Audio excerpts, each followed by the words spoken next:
My student secondary one. I hope you are fine. Today we are continuing lesson one, transporting plan. As we have found the structure of the stem, and today we're talking about the transport or mechanism of transport of the plant to the leaves.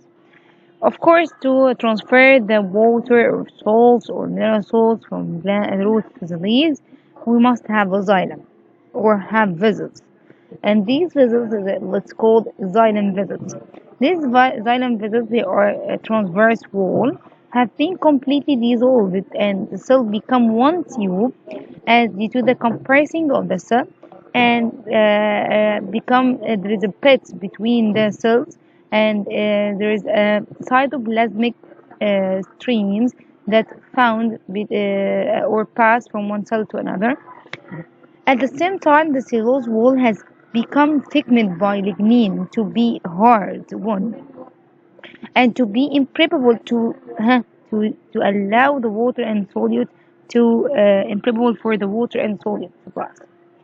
Uh, Also, we're talking about the pits. What is a pit? It's a placement of the wall of the xylem vessels.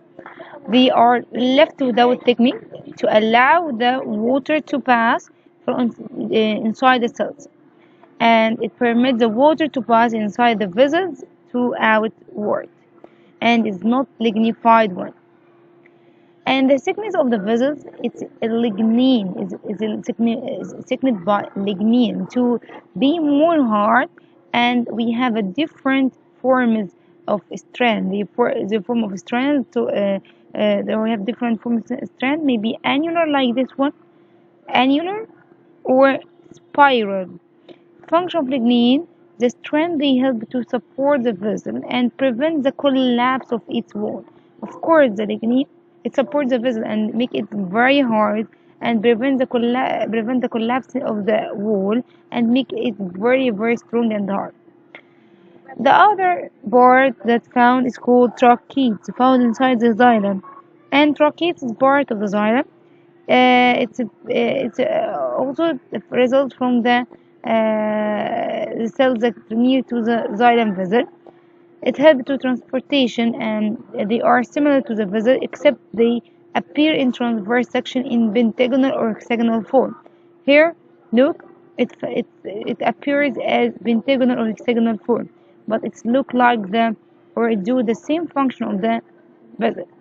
Although they are petted, yes, and their ends are not open but pointed and closed. Here is pointed and closed. Look, the transverse here, the tracheids here are pointed and closed, pointed at the end.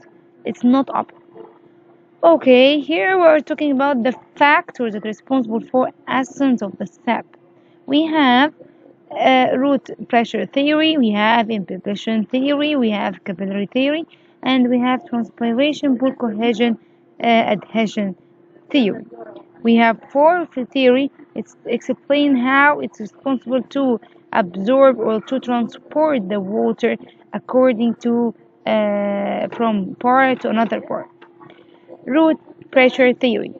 The root pressure theory, of course, the pressure means force, and the force, root pressure theory, that means the force of the root to act at the rising of the water vertically. Vertically, yes, it rises the water from down to up, from the root, then to stem to the leaves.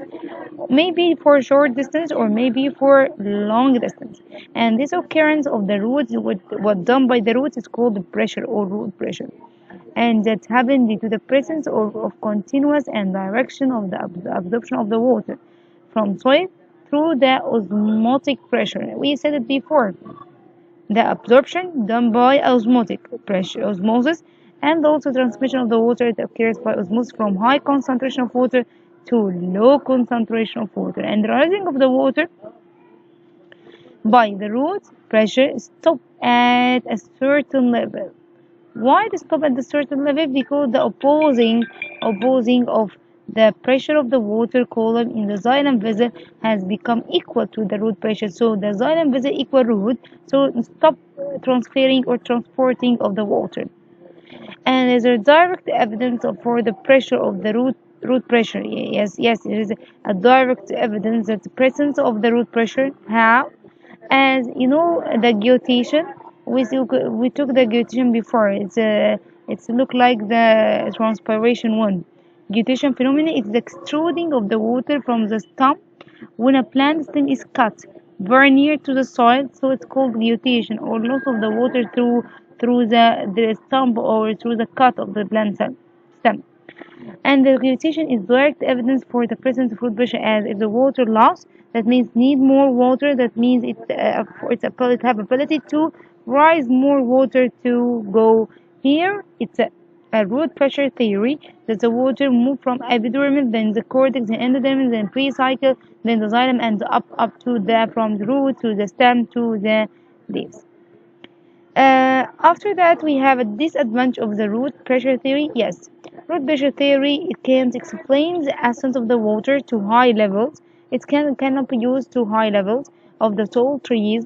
Why? Because its maximum root pressure doesn't exceed 2 atmosphere. So according to atmospheric pressure, just at all. And pinus and other comforts have no root pressure, as they are reproduced here. Comforts and pinus have no root pressure, so the force of the root pressure is affected quickly by external factors. So it's affected by other factors, maybe weather, maybe. So it's more affected by the external factors. Let's see this video to see the root pressure theory, and after the video we have finished this part and we continue the impression theory in the other video. Go to the video and concentrate it well.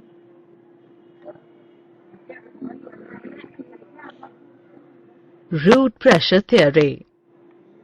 Till now we have learnt that how plants absorb water from the soil and move it into the vascular tissues. Now we will learn how this water is transported to various parts of the plant. Various ions from the soil are actively transported into the vascular tissues of the roots. Water follows its potential gradient and increases the pressure inside the xylem. This positive pressure is called root pressure and can be responsible for pushing up water to small heights in the stem. Effects of root pressure is observable at night and early morning when evaporation is low and excess water collects in the form of droplets around special openings of veins near the tip of grass blades and leaves of many herbaceous plants. Such water loss in its liquid phase is known as guttation. The greatest contribution of root pressure may be to re-establish the continuous chains of water molecules in the xylem, which often break under the enormous tensions created by transpiration. Root pressure does not account for the majority of water transport. Most plants meet their need by transpiratory pull.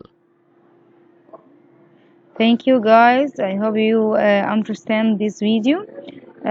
Study this part well, and we will see you soon inshallah. Thank you.